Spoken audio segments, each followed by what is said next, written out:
También estoy muy contento el día de hoy. Pueden salir los niños a su clase, pero usted siga alabando al Señor. Estoy muy contento el día de hoy de poder dejar este lugar para que la pastora Eunice nos comparta el mensaje de la palabra del Señor. Ella también estuvo de cumpleaños la semana pasada, el pasado viernes, cumplieron sus 20 años. La edad de Eunice es la edad que llevamos en el ministerio, y agradezco al Señor que cuando celebramos la vida, también celebramos que Dios es bueno. Y estoy muy agradecido con la vida de la pastora Eunice, porque ha sido valiente, porque Dios la preparó para este tiempo, para este momento, y hoy tengo el honor de presentarla. A veces es bonito recordar. Al momento, confieso, como padre era algo confuso y doloroso. Perdón que lo diga, ¿verdad? Pero el hecho de que ella dejara una oportunidad que una gran universidad le prestó una empresa para encargarse de pagarle sus estudios seculares, con viajes internacionales y diferentes cosas que le iban a entregar, y con una beca y con dinero en una tarjeta. Parecía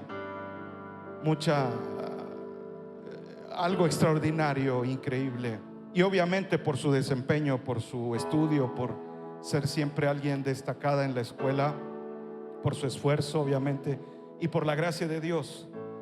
Pero ella entendió que, como Moisés, tuvo que tomar una decisión: o quedarse con las riquezas del palacio de Faraón, o seguir el camino del llamado al desierto. Y ella decidió por Cristo a estudiar la escuela bíblica, a dejar esa oportunidad.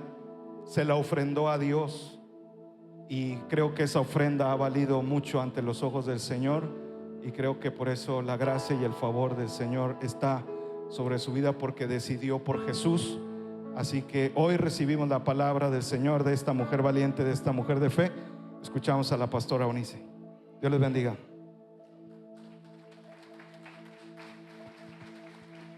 Dios les bendiga, iglesia.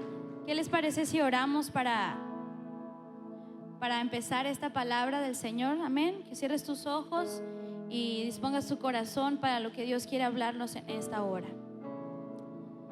Señor Jesús, te damos gracias. Primeramente te doy gracias yo, Señor, por permitirme compartir tu palabra a tu pueblo, a tus hijos, a tu iglesia, a tus amados, Señor.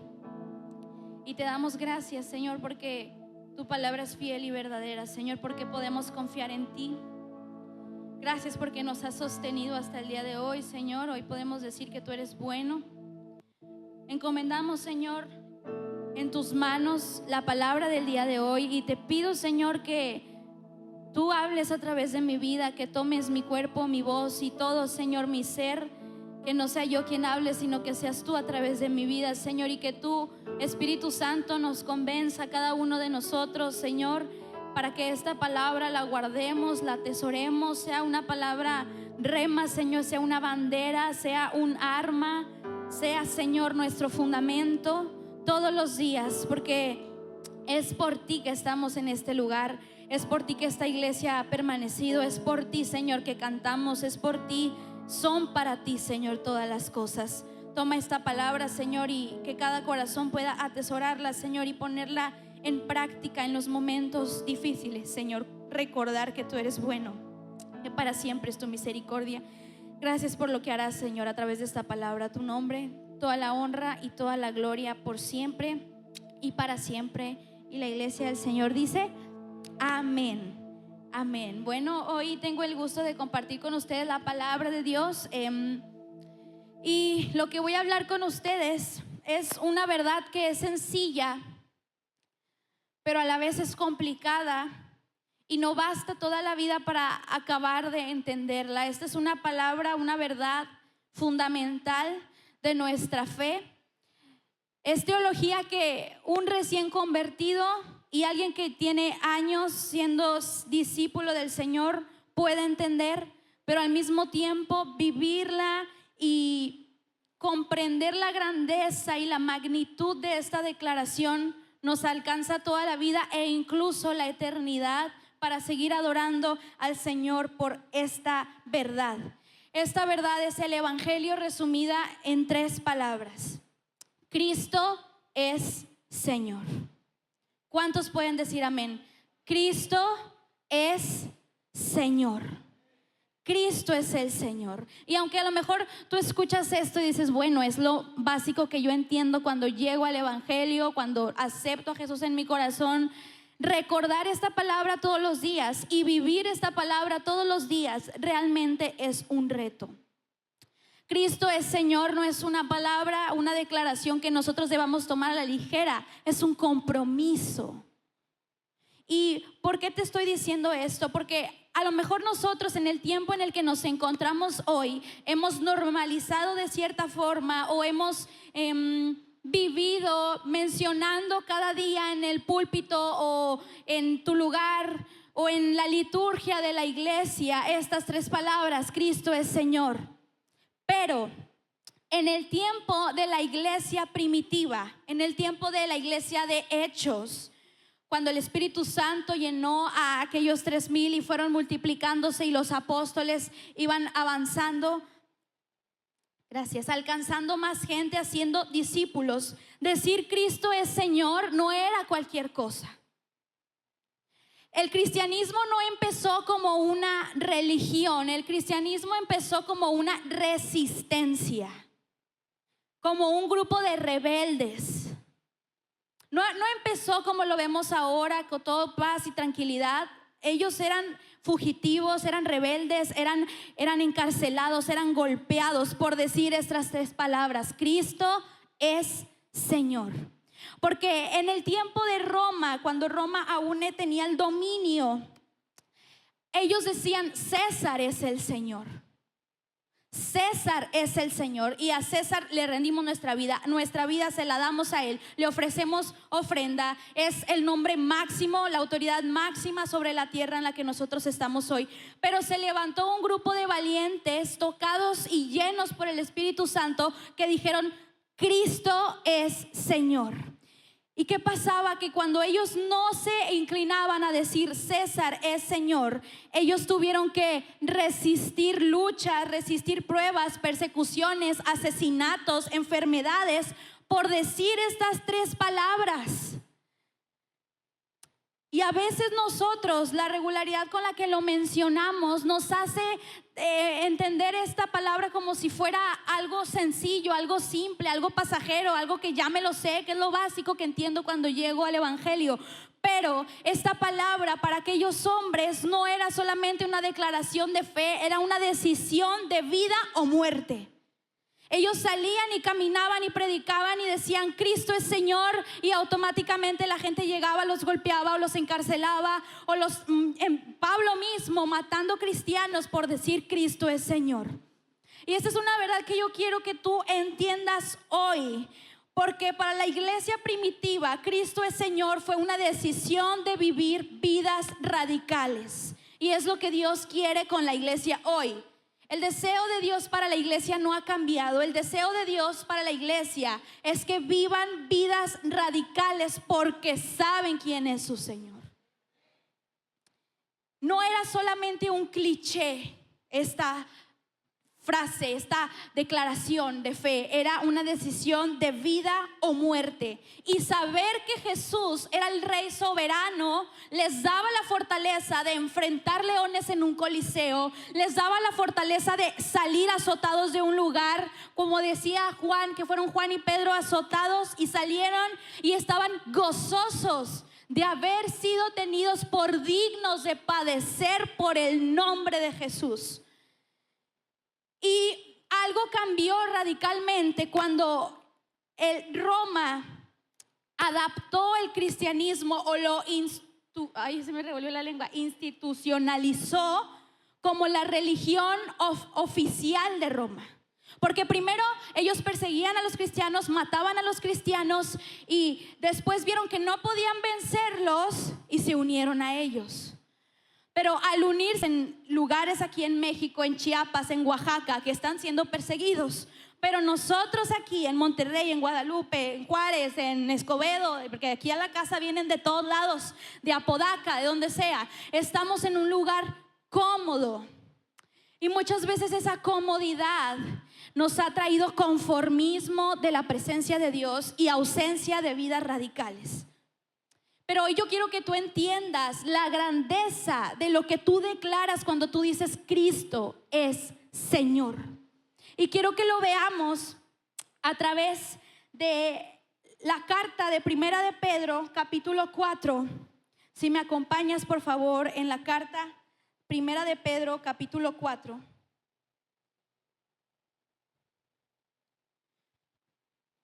Y cuando estés ahí me vas a indicar con un amén.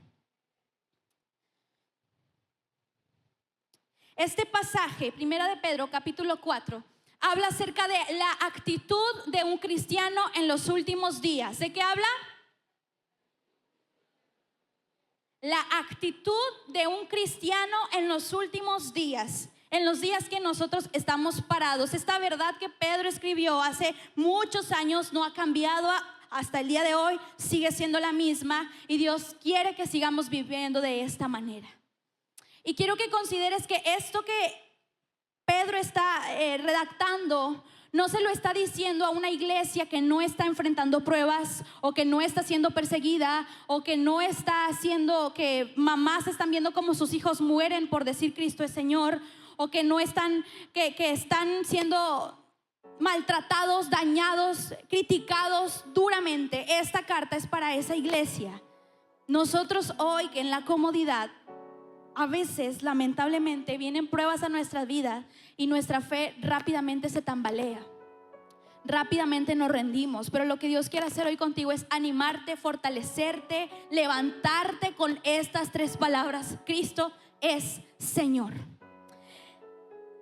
Pedro comienza diciendo en el capítulo 4, versículo 1: primero, el ejemplo primero siempre de todo es Cristo. Y es lo que dice. Pedro no dice, puesto que yo también he padecido y he sido azotado, puesto que Pablo también ha padecido, puesto que los 12 discípulos hemos sufrido. No, Pedro dice, puesto que Cristo ha padecido por nosotros en la carne, nosotros también armémonos del mismo pensamiento. ¿Qué quiere decir? Cristo sufrió siendo Dios. Lo maltrataron, lo criticaron, lo traicionaron, lo abandonaron, no creyeron en Él, lo golpearon, cargó enfermedad, tristeza y dolor en la carne.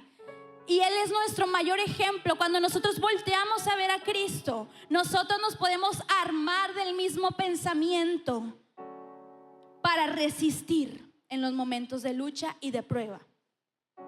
Y me llama mucho la atención que dice, ármense del mismo pensamiento. O sea, no es un pensamiento que surge de la nada, no es un pensamiento que siempre tenemos, que constantemente estamos pensando en ello, no es un pensamiento con el que nacemos, es un pensamiento con el cual debemos armarnos. Y yo quiero que pienses en un soldado que trae, por ejemplo, la armadura de Efesios, que está equipado. Es lo que Pedro está diciendo. No enfrentes la tribulación, los problemas, las dificultades simplemente así como, ay, bueno, no enfrentes el pecado como si fuera un gatito pequeño, como si fuera un perrito inofensivo. Dice, ármense. Porque la actitud de la iglesia debe ser una actitud de guerra, una actitud de posición, una actitud de firmeza. Ármense del mismo pensamiento, pues quien ha padecido en la carne terminó con el pecado. Y muchas veces el problema es que nosotros hemos llegado al cristianismo, a la vida con Dios, pensando que ya todo va a ser color de rosas, que ya es un hotel de 5 estrellas, que ya no voy a tener problemas, que ya todo se solucionó para siempre. Pero cuando te enfrentas con la verdad de que estás pasando enfermedad, de que estás pasando lucha, de que estás pasando prueba, podemos sentir que nuestra fe se tambalea. Pero la vida del cristiano no es una vida de comodidad, es una vida de batalla espiritual, es una vida de guerra. es una vida comprometida, y esa es la actitud que vemos, el compromiso. La vida del cristiano es una batalla contra la carne y contra el pecado. Si tú llegaste a los pies de Jesús y te convertiste y te entregaste, y sigues viviendo en el mismo pecado, en el mismo vicio, en tus mismos placeres, cuando sales de aquí, probablemente no te has entregado al Cristo que es Señor, sino que has hecho una imagen de un Dios que te permite pecar, que te permite hacer las cosas en las que Pedro dice: antes ustedes vivían en estas cosas, pero es momento de que ya lo dejen. Cuando nosotros no estamos luchando, no estamos queriendo entregarnos, no estamos crucificando nuestros deseos pecaminosos, probablemente, déjame decirte, aún no has hecho a Cristo el Señor de tu vida. Porque cuando la iglesia decía Cristo es Señor, no salían y seguían viviendo el mismo pecado, no salían y seguían batallando con las mismas situaciones, sino alguien que dice Cristo es Señor se identifica a sí mismo como un siervo, como un esclavo. Entonces, ¿qué quiere decir? Ellos renunciaban a su autonomía, ellos renunciaban a sus deseos, ellos renunciaban al pecado y aceptaban el gobierno de Dios sobre sus vidas. Si tú dices Cristo es Señor y quieres que Cristo sea mi Señor, tu Señor, entonces debes vivir como Cristo vivió. Entonces debes caminar como Cristo caminó. Entonces debes crucificar lo que a Cristo no le agrada en tu vida, porque solamente de esa manera es como vas a poder cumplir lo que Dios desea de ti. Nosotros podemos luchar mucho tiempo con la misma situación, podemos ponerle mucho tiempo stop a la presencia de Dios, y el Señor tiene planes, tiene sueños, tiene deseos para cumplir en tu vida, pero tú los estás atrasando porque sigues batallando con lo mismo de muchos años atrás. Y no se confunda, no quiere decir que nunca pecamos, como ya lo hemos visto, lo ha dicho el pastor una y otra vez, pero no habitamos en el pecado, no vivimos en el pecado, no rendimos nuestra vida al pecado, rendimos nuestra vida a Cristo y seguimos en la batalla, seguimos adelante, seguimos avanzando, seguimos entregándonos, porque Cristo nuestro Señor, siendo Dios, lo hizo por ti. Y ellos en la iglesia primitiva, recordando a Jesús, que lo vieron crucificado, que lo vieron desangrado, que lo vieron deforme, porque dice que ya no se parecía a él la palabra. Ellos, viendo la cruz, decidieron dar su vida. Cada vez que el enemigo quiera atacarte, cada vez que el enemigo quiera desviarte, cada vez que venga una prueba y digas ya no quiero nada, acuérdate de la cruz. Y puesto que Cristo padeció, padece y ármate de valor tú también. Porque vivimos en una cultura en la que si no te da paz, déjalo. Si esto no te hace sentir feliz, no lo hagas. Sigue lo que diga tu corazón. Si te hace feliz, entonces hazlo. Porque a veces no nos va a hacer feliz, la verdad, los que vienen de bien lejos, levantarnos bien temprano a venir a la iglesia y luego aguantar un poquito de calor. Por allá estoy viendo algunos de León que vienen de súper lejos, o además gente, a veces no te va a dar ganas, a veces no vas a decir ay sí, qué padre, vamos. Pero es el momento donde tú crucificas lo que tú quieres y no haces lo que tú quieres, haces lo que Cristo quiere que hagas. Eso es lo que Dios quiere hacer en nuestra vida, que renunciemos a lo que no le agrada para que Él pueda transformarnos a la imagen de Cristo cada día. Ármense del mismo pensamiento. Luego dice, cuando una persona ha padecido en la carne, terminó con el pecado. Y lo podemos ver en nuestros hermanos que están pasando persecución. Ellos no están pasando persecución y luego regresan a su casa para seguir pecando. No, porque ellos saben que están dando su vida. Ellos saben que en cualquier momento los matan. Ellos saben que en cualquier momento una mamá la apartan de sus hijos. Y hay historias tan crueles y fuertes de escuchar de gente que ha dado su vida por el Señor. Maneras tan crueles en las que han muerto, en las que han sido encarcelados, donde niños pequeños se quedaron solos, donde mataron a los hijos en frente de la mamá. Ellos no dan la vida por Cristo y se enfrentan a la persecución y luego vuelven a seguir con el mismo pecado. No, porque ellos saben que su vida está en peligro en cualquier momento. Eso es a lo que se refiere. Cuando alguien ha padecido en la carne, terminó con el pecado. Nosotros en nuestra libertad aprovechemos para crucificar nuestra carne ahora que no estamos siendo perseguidos. Porque si ahora que no estamos siendo perseguidos, muchas veces dudamos en ir a la iglesia, dudamos en orar, dudamos en leer la Biblia. Imagínate cuando alguien venga con un arma y te diga: crees en el Señor Jesucristo, tienes 5 segundos para arrepentirte. ¿Vamos a resistir? Y esos tiempos se aproximan y no podemos cerrar los ojos, porque la palabra lo dice, que habrá tiempos donde vamos a ser perseguidos, donde vamos a ser amenazados. Y si no estamos construyendo hoy una fe crucificada y que ya no vivo yo, sino que Cristo vive en mí, en el momento de persecución iremos a aguantar.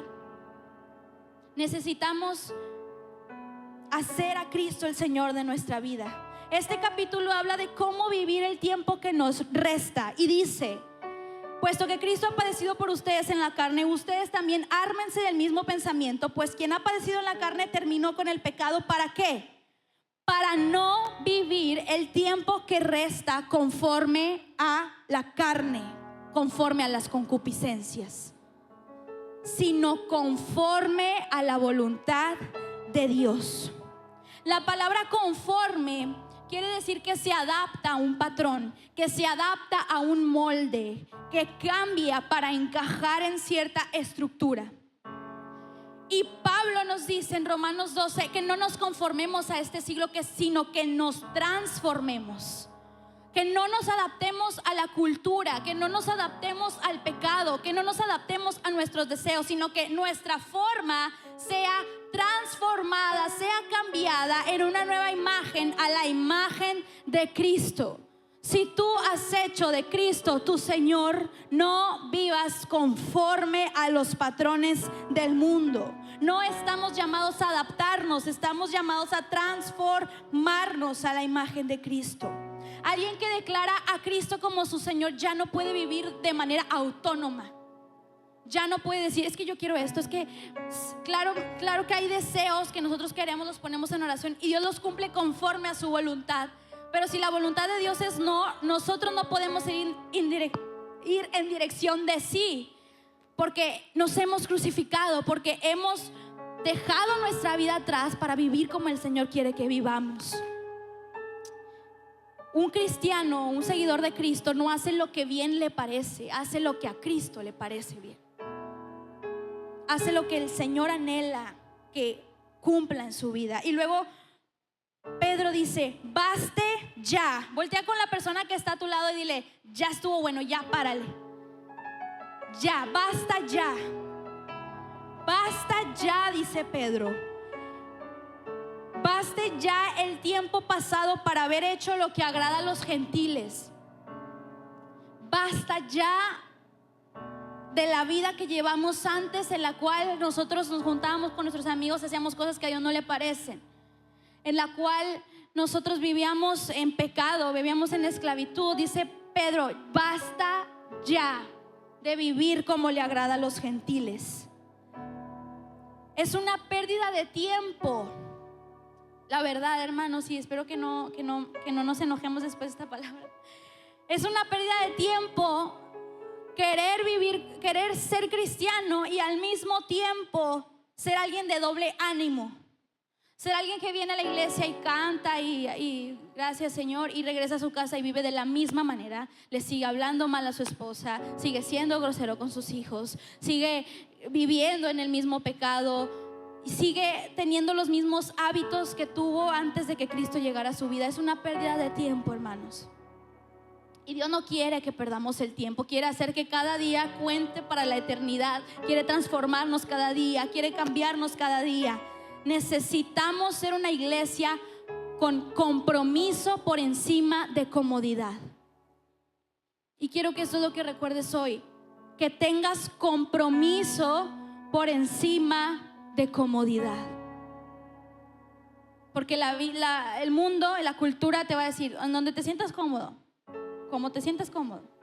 Pero Dios dice: yo quiero que tú te comprometas conmigo. porque yo sé lo que quiero hacer a través de tu vida. Y son cosas grandes y hermosas, pero necesito tu compromiso. Y es hermosa la imagen que tiene el Señor de que Él es el novio y nosotros somos la novia. Porque cuando una novia se va a casar, hace de todo por el vestido blanco. Y ahorita está ese trend ahorita en las redes sociales. De todo, lo que sea por el vestido blanco. Que si dieta, que si ejercicio, que si ir con el nutriólogo, que si ir con el dermatólogo, que si lo que sea. ¿Qué más se les ocurre? Los gastos, la planeación, el compromiso con el novio y todo lo que se prepara para llegar presentable, llegar bonita, llegar en su mejor versión a la boda. Es lo mismo con la iglesia. Nosotros estamos esperando las bodas del Cordero y tenemos que hacer de todo para presentarnos con vestidos blancos delante de Dios, para presentarnos como una novia agradable, como que el Señor nos vea y diga: wow, la iglesia, amo esta iglesia, amo su compromiso, amo cómo se ve, amo su adoración, amo su alabanza, amo su entrega. Ese es el nivel de compromiso que nosotros debemos tener, el de una novia que se prepara para casarse, porque nosotros somos la novia y estamos preparándonos para las bodas del Cordero en la eternidad. ¿Y cuántos estarán allá? A todos yo los quiero ver allá con el Señor y que nos gocemos en su presencia. Tenemos que comprometernos con el Señor. Y en la segunda parte, del versículo 12 al versículo 15, habla acerca de los padecimientos como cristianos. Primero vimos compromiso por encima de comodidad. Ahora vamos a ver los padecimientos de un cristiano, porque, como dije anteriormente, el cristianismo no es un hotel de 5 estrellas, no es un hotel de lujo, no es un todo incluido, es una guerra, es una batalla y se pelea todos los días. Los padecimientos como cristiano. Y yo no sé si has estado atravesando pruebas, dificultades, enfermedad, problemas familiares, problemas legales, de muchas situaciones que podemos estar atravesando. Y que créanme, cuando a ustedes les duele, a nosotros nos duele también. Y quisiéramos verlos bien a todos y que todos estén bien.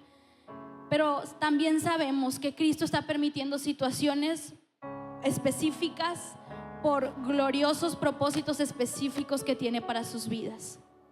Y porque si estás siendo perseguido, si estás siendo criticado, si estás atravesando tormentas, es porque estás haciendo ruido al enemigo. Porque cuando todo está bien y estamos en una vida cómoda, justo en una vida cómoda, el enemigo dice: bueno, y no lo voy a interrumpir. ¿Para qué lo interrumpo si ya está completito aquí para mí? Si ya no lucha ya ni siquiera con el pecado, ya se entregó, ya está todo bien conmigo. ¿Para qué lo interrumpo en su vida cristiana si él ya la interrumpió con sus propias decisiones? Pero cuando tú estás creciendo en el Señor, cuando tú estás entregándote, cuando tú estás orando, cuando Dios está despertando un deseo en ti, el enemigo también se levanta y te quiere destruir. Pero quiero que sepas que es más poderoso el que está contigo que el que está en el mundo. Es más poderoso. Cristo es Señor. Cristo es el Señor. Y si Cristo es el Señor, dale un fuerte aplauso. Cristo es el Señor. Y Pedro nos habla acerca del padecimiento. Dice: amados, no se sorprendan del fuego de prueba. Hoy te digo, no te sorprendas del fuego de prueba que has estado atravesando. Dice: como si cosa extraña les hubiera acontecido. ¿Y cuántas veces nosotros hemos dicho: ay, yo no sé por qué estoy pasando esta prueba, yo no sé por qué me han venido tantas cosas, yo no sé por qué me siento así emocionalmente, yo no sé por qué he estado atravesando esta... Aquí Pedro dice: no se sorprendan del fuego de prueba, porque no es algo extraño. Porque alguien que sabe cómo es la vida cristiana, no se le hace extraño atravesar una dificultad, pero al mismo tiempo sabe que Dios le va a sostener de la mano para salir de esa dificultad. Porque Jesús lo dijo: en el mundo tendrán aflicción, pero confíen en mí porque yo he vencido al mundo. Si tú estás atravesando hoy una situación, quiero decirte: no te sorprendas. Y la segunda parte me gusta mucho porque dice: no se sorprendan, sino gócense. ¿Qué dice? Gócense. Otra versión dice: tengan alegría, una grande alegría. No se sorprendan del fuego de prueba, sino gócense. Le podemos cambiar el versículo ahí. Por cuanto son partícipes de los padecimientos de Cristo. Gózate porque tú estás sufriendo como Cristo sufrió. Y eso es lo que vemos en los apóstoles, en Hechos. Juan y Pedro, a mí ese pasaje siempre me digo, te necesitamos gente radical así hoy, porque ellos estaban predicando: Cristo es Señor, Él es el Rey, y los llevaron para ser azotados, y salieron y no se iban quejando de los golpes, ni de las llagas, ni de que los maldijeron, ni que los criticaron, ni que los abandonaron. Dice que se gozaban. Yo me imagino a ellos saliendo riéndose en la cara del enemigo, riéndose diciendo: el Señor nos dijo que tendríamos aflicción, pero Él venció al mundo. Y aunque ustedes nos golpeen hoy, la vida eterna nos espera. Y aunque ustedes me maltraten, aunque ustedes me critiquen, aunque ustedes me persigan, aunque esté pasando por enfermedad, vale la pena, porque Cristo es Señor. Y tú te imaginas a esos dos hombres corriendo, riéndose y quizás incluso cantando, porque habían sido golpeados, y había una profunda gratitud en su corazón, diciendo: soy digno de padecer por Él. Y la palabra de Dios dice que nosotros tenemos el privilegio no solo de conocerle, porque de conocerle mucha gente dice, hay expresiones que a veces no piensan: ay, Dios bendito. Hay gente que ni va a la iglesia. Dios bendito, ay, Jesús, ay, santo. Nosotros tenemos el privilegio no solo de conocerlo, sino de padecer por Él. Es un privilegio sufrir. Es un privilegio atravesar procesos. Es un privilegio que le hacemos ruido al enemigo, que le hacemos ruido al infierno. Es un privilegio porque dice su palabra que los demonios creen y tiemblan. Ellos ven lo que Dios está haciendo contigo y por eso está siendo atacado, porque tienen miedo. Pero Dios es más grande que los ataques, que tu miedo, que las pruebas, que las dificultades. Cristo es Señor sobre el cielo, sobre la tierra y debajo de la tierra.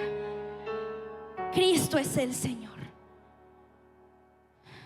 Estamos esperando un reino mucho más grande. Estamos confiando en una esperanza mucho más grande. Estamos rindiendo nuestra vida a un rey mucho más grande que todos los reyes de la tierra, que cada gobernante que ha existido y que existirá. Cristo es mayor que todos ellos.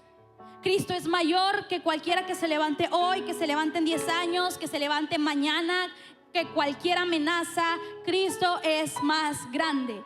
Y la iglesia pasa por pruebas, pero déjame decirte que la gente que no conoce al Señor también pasa pruebas, pero ellos no tienen esperanza.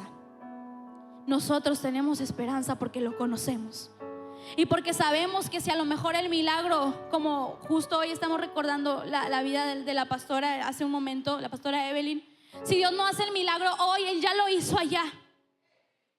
Si Dios no cambia mi vida hoy, Él es digno, no por lo que hace, sino por lo que hizo en la cruz. Y yo no voy a decir: Señor, ¿por qué estoy pasando esto? No me escuchas, no me amas. Cuando Job tuvo esta actitud, a pesar de que Job vivió cosas que nosotros jamás nos imaginamos vivir, Dios le habló y le dijo: ¿dónde estabas tú cuando yo creé el cielo y la tierra? ¿Dónde estabas tú cuando yo puse las estrellas, cada una en su lugar? ¿Dónde estabas tú cuando Jesús estaba sangrando en la cruz? Y Job reflexionó y volvió a adorar al Señor. Nosotros no adoramos a Dios por los panes y los peces. Nosotros no adoramos al Señor por la riqueza que nos puede dar. Nosotros no adoramos al Señor, ni le servimos, ni somos líderes porque queremos hacernos un nombre y que la iglesia nos vea y que nos considere. Nosotros adoramos al Señor porque Él se crucificó, Él se dio, Él se entregó por nosotros, siendo nosotros pecadores, siendo nosotros no merecedores. Lo exaltamos por lo que Él ya hizo en la cruz, no por lo que te puede dar hoy, por lo que Él ya hizo. Porque aunque no puedas ver nada, puedes confiar en que Él es fiel y que Él cumple sus promesas. Y que te espera un grande galardón allá en el cielo. Y considerar la eternidad todos los días, cada que sufras, decir: Cristo es el Señor. Arriba y aquí, Él es el Rey. Él es el Rey.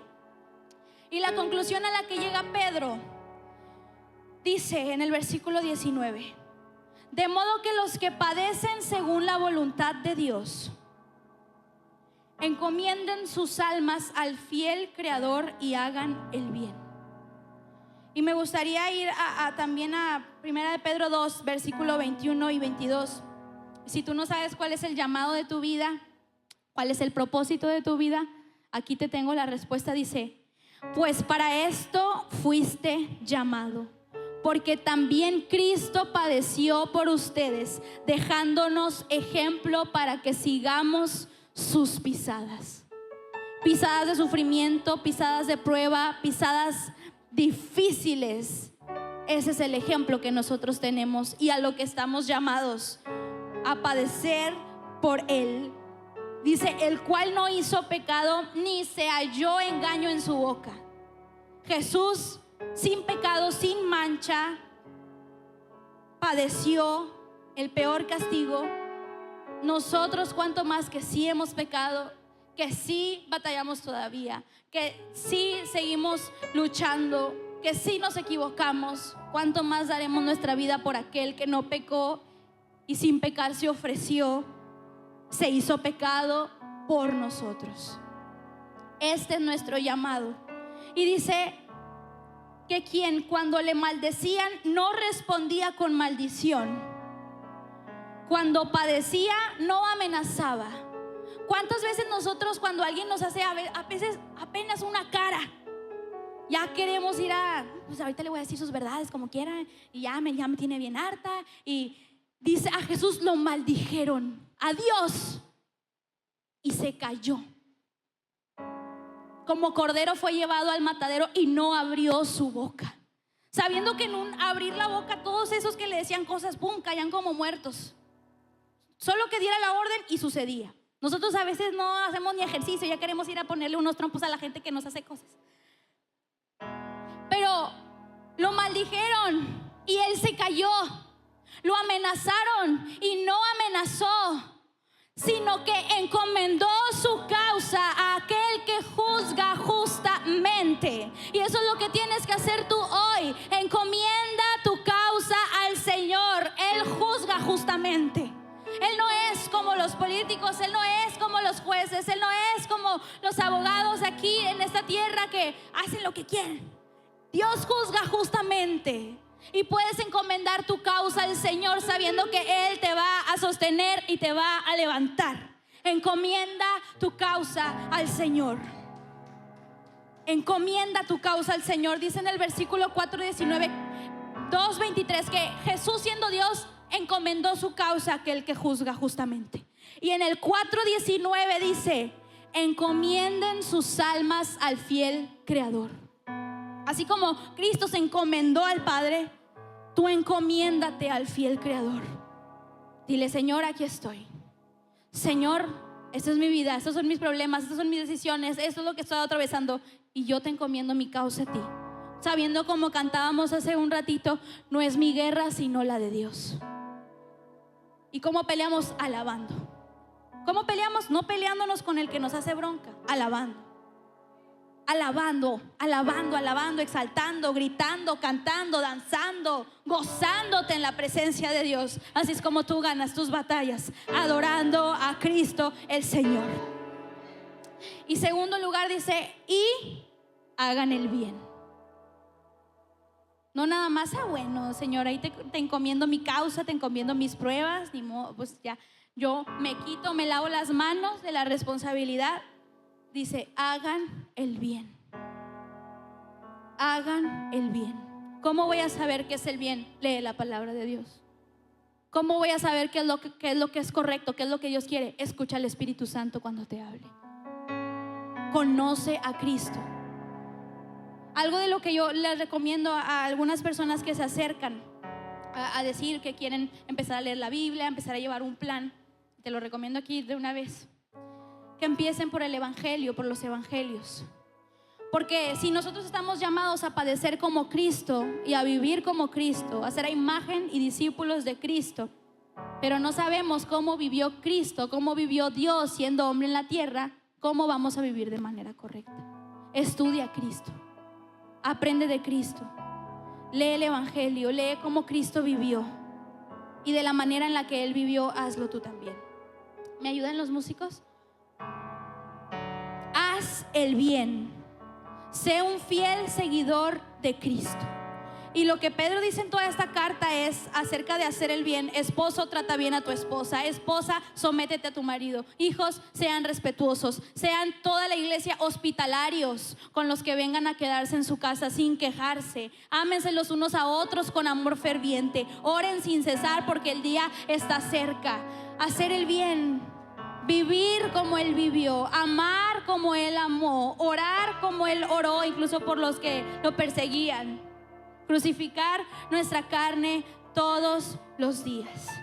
Y aunque estemos pasando luchas, pruebas, dificultades, enfermedades, tú puedes decir, pero estoy atravesando una enfermedad con la que llevo años trabajando.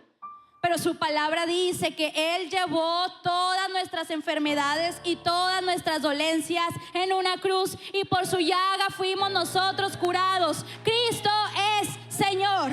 Tú puedes decir, pero estoy viviendo un duelo de una persona que yo amé mucho. Bueno, Jesús dijo, yo soy la resurrección y la vida, y el que cree en mí, aunque esté muerto, vivirá. Y su palabra dice, Él enjugará toda lágrima de los ojos, y no habrá más llanto, ni más tristeza, ni más dolor, porque han pasado las primeras cosas. Cristo es Señor. Pero estoy enfrentando injusticias.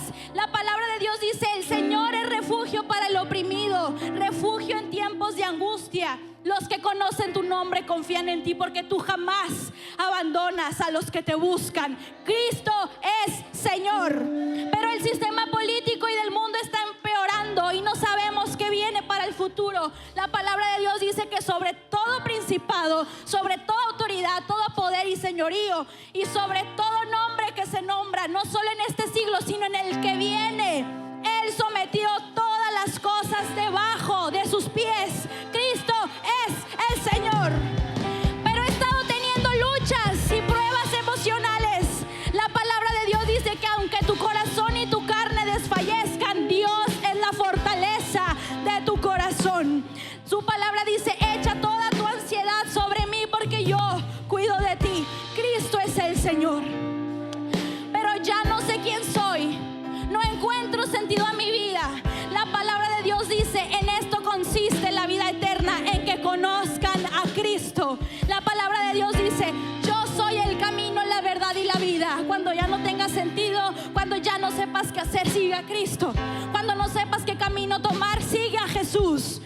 Su palabra dice que somos hechura suya, creados para buenas obras, las cuales Él anticipó de antemano para que anduviéramos en ellas. Cristo es el Señor. Puedes ponerte de pie. Puedes decir, pero he estado atravesando guerra espiritual. He estado soñando cosas. He estado siendo atacado. He estado viendo cosas extrañas. Su palabra dice que Cristo anuló el acta de los decretos que nos era contraria y la quitó, y triunfó sobre todo principado y potestad públicamente en una cruz. Su palabra dice que nosotros somos de Dios y hemos vencido al diablo porque Cristo está en nosotros. Su palabra dice que nos ha dado autoridad para pisotear serpientes y escorpiones y sobre toda cosa mortífera, y nada te hará daño. Cristo es el Señor. Pero he perdido cosas. He perdido trabajo, he perdido familia, he perdido mi identidad, he perdido lo que antes conocía de mí. Su palabra dice que el que quiera salvar su vida la perderá, pero el que la pierda por causa de Él la ganará. Su palabra dice que las aflicciones del tiempo presente no se comparan con la gloria venidera que nosotros, di conmigo, en mí, en nosotros ha de manifestarse. Cristo es el Señor. Lo que estoy tratando de decir después de todos los procesos de tu vida, después de una vida de pecado, después de una vida difícil en la infancia, de heridas, no es porque con tus fuerzas, habilidades o capacidades pudiste salir, sino porque Cristo es Señor. Y si ya llegaste hasta aquí hoy, vas a llegar hasta donde Él quiera llevarte, porque Cristo es Señor. Y Cristo es Señor, nunca va a dejar de ser Señor en ninguna de tus temporadas. Él está por encima de reyes, Él está por encima de gobiernos, Él está por encima del enemigo, Él está en el trono, Él es el Señor. A lo mejor vienen tiempos difíciles para ti, a lo mejor vienen tiempos buenos para ti, yo no lo sé, pero en cualquiera de tus temporadas, Cristo es el Señor. Cristo es quien está al mando, Cristo es quien gobierna, Cristo es quien dirige la historia, Cristo es el principio y el fin, Cristo es quien ha escrito tu historia, Cristo es quien te sostiene. No importa lo que pase, Cristo es Señor. Dale lugar al Señor como Dios de tu vida y verás la impresionante manera en la que no solo te ayuda a pasar la debilidad, sino que hace una historia hermosa a través de tu debilidad, que puede ser de ayuda para los demás, que puede predicar a Cristo a los demás. Camina con el Señor y dale el lugar como Señor de tu vida, porque quizás en el momento de la lucha o de la prueba no nos va a ser fácil recordar. Mateo 24:15 dice que, o Romanos 8:39, Génesis 15, pero sí vamos a recordar estas tres palabras.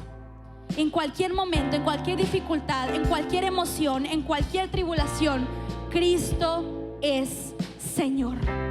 Y cada vez que el enemigo quiera derrumbarte, el Señor te va a levantar a través de estas palabras, y a través de estas palabras va a destruir al enemigo. Cristo es Señor, porque a Él le cala escuchar que Cristo es el Señor, porque a Él le molesta que levanten su nombre. Pero el Señor es exaltado cuando le reconocemos, y el Señor transforma nuestra vida cuando aceptamos su dominio y autoridad sobre nosotros. ¿Y sabes por qué lo sé? Porque Cristo es el Señor fue la verdad que sostuvo a Pablo cuando fue llevado al Coliseo, y no iba quejándose, iba feliz. Porque Cristo es Señor es la declaración que Pedro recordó cuando fue crucificado de cabeza. Cristo es Señor. Porque Cristo es Señor fue el último pensamiento de Juan el Bautista y la última revelación de Cristo que tuvo cuando estaba caminando y siendo llevado al lugar donde le iban a cortar la cabeza y a ponerla en un plato de plata. Él dijo: Cristo es Señor, y vale la pena. Vale la pena, porque esta es la visión que Juan en la isla de Patmos tuvo en los últimos días, cuando vio al jinete del caballo blanco, el que se llamaba fiel y verdadero, que juzga con justicia, con ojos como llama de fuego y su ropa teñida de sangre, y que le